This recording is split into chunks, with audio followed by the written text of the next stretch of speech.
The guy with the plan, the man with the plan, Brent Johnson, and I think he has the clearest vision of the future.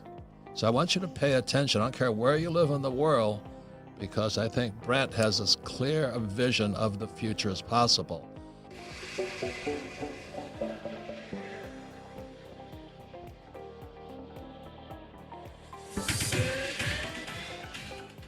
Essentially, what I think has happened over the last 10 years and what I think is going to happen over the next few years is that the world, after the financial crisis, the central banks just got together and just printed all this liquidity.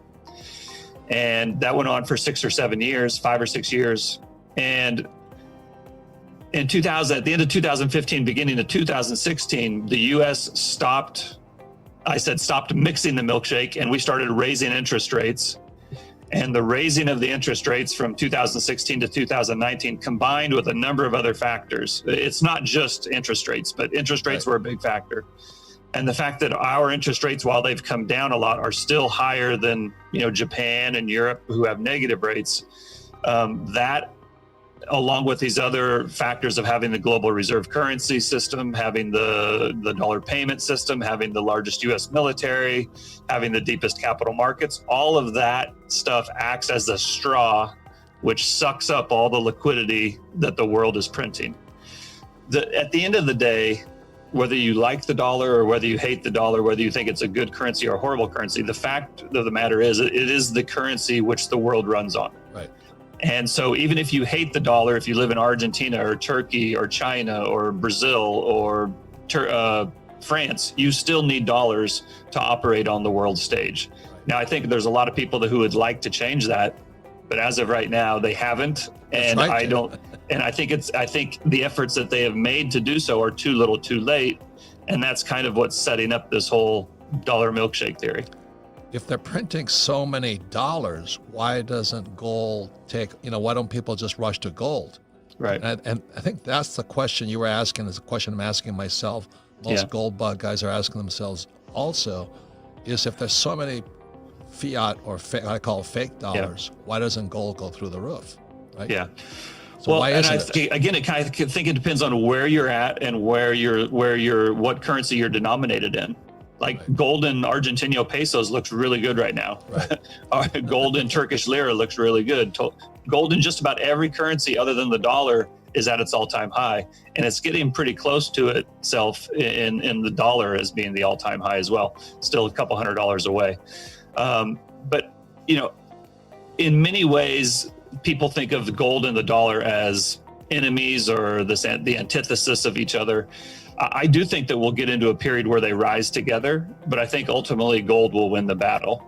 The reason is because I think gold is the market's money. If we just had free markets and there was no government influence and central banks and, legal tender laws, then I think the market would choose gold as money. But we don't live in a free market.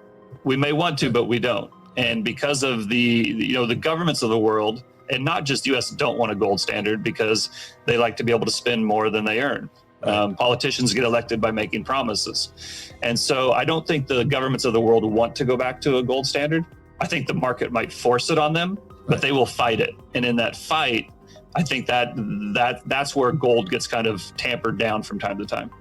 I'd say that the main difference pre-corona and post-corona from my point of view is the extent to which the United States is going to help mix the milkshake going forward. Before, I thought that we might mix it a little bit and the rest of the world would continue to mix it a lot and we would suck it in. Well, now I think we're in there mixing it with them.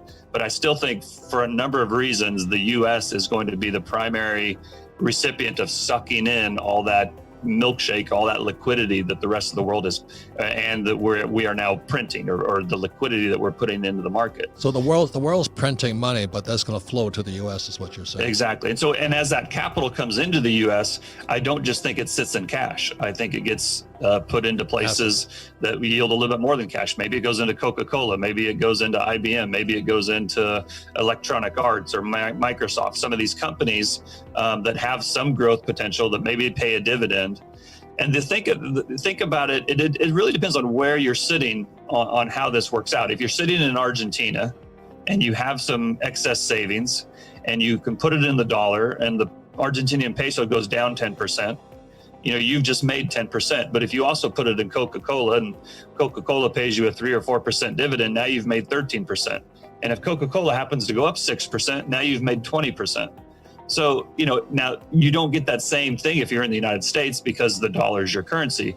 But my point is that whether you like it or not, the biggest demand for currency out there is the demand for the dollar. And despite the fact that they're printing a lot of it, the demand for it dwarfs the supply. And the reason for that is much of the world's debt is also denominated in dollars. So they have to pay back the debt in dollars. Absolutely. Everybody knows that the US is 24, 23, 25 trillion dollars in the debt. But what a lot of people don't know is that the rest of the world has an equivalent amount of debt. But if you actually drill down into corporates and some other, the shadow banking system, it's probably 25 or 30 trillion dollars outside the United States that people that don't operate in the dollar owe in dollars. And again, when the demand for the dollar comes for paying the interest on those dollar loans and paying those dollar loans back. So the demand for dollars is kind of through the roof. Yeah. So a quick question. So your thing is the dollar's going to get stronger, is going to lift the U.S. economy and all our tangible assets here. But what is the demise? When's it break? I think ultimately, the dollar, the monetary system is just not designed for the dollar to get stronger. And as it does so, it's going to just wreck the global economy. I think the rest of the world is going to just go through really, really, really, difficult time. And ultimately, that's not good for the U.S. either. So as the dollar continues to get stronger, despite the Fed's efforts to, bring it lower, I think eventually the world will have to come together in another Bretton Woods type conference or another Plaza Accord type conference. And I think they'll have to either write debts down or introduce a new currency or reset the system in some form or another. And I think when that happens, that will be the point at which the dollar will start to lose value. That would be the point at which people no longer are rushing into the dollar and rushing into the United States. Maybe that's the time to go buy things in Canada or buy things in Australia or buy things in Argentina or buy things in Turkey, right? Because their assets will be very discounted. And I think as capital then leaves the U.S. to go invest in those other places, that will cause the dollar to go down. So the capital is running out of the dollar. Is what you're exactly. saying. You were talking about cash flow. Nothing is more important than cash flow. Right. If cash is flowing in, you're in good shape, and if cash is flowing out, that's a bad thing. And so, as capital rushes into the U.S., I think that'll be good for the U.S. Eventually, when it runs out of the U.S., I think that will be bad for the U.S. Right. I just don't think we're there yet. The whole COVID virus has caused global trade, global travel, global movement to stop. And that means the same for the velocity of money. So, there's never enough money in the system to pay all the debt. So money has to circulate at a certain level of speed in order to service all the debts that are out there. When money velocity falls, money doesn't circulate, people miss their payments, or defaults happen, and you get a contraction. That's a credit contraction. And so what the central banks do is they pump liquidity in to try to counteract that lack of velocity. And so what I think this COVID and the lack of the flow of money is making the global economy come in under even more pressure than it was before. It makes it even harder to get those dollars to service that dollar debt. And so I think it's kind of accelerating the downside of the milkshake. But here's the flip side, is they're going to print all these dollars and all this currency, right?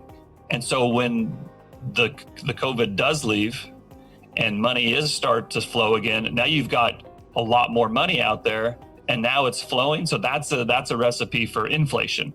But first you get the deflation, you print all the money, and then when the money starts to move, you get high levels of inflation because there's so much liquidity now.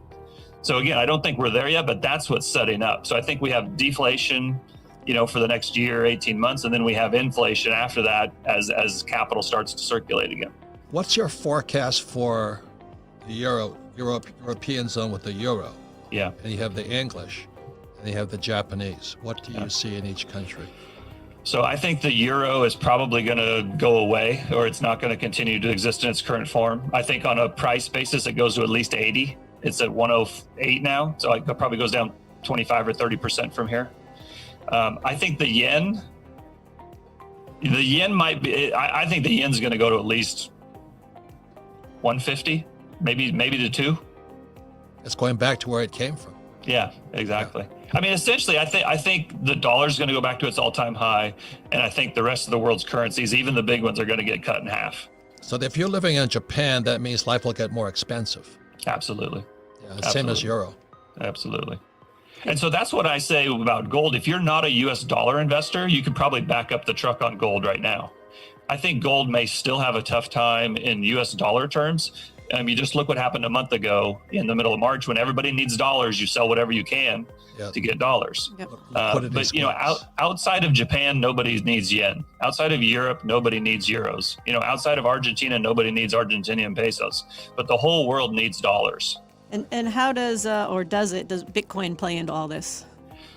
Bitcoin's an interesting one. I own Bitcoin. I think if you have the ability and you have some space in your portfolio for speculation, you should own some Bitcoin. I don't think it replaces gold. I think it's in addition to gold. It's a very asymmetric play. I think it probably either goes to $1,000, which is be down 80%, or it goes to 100,000 or $1 million, and so it's either all or nothing kind of a thing.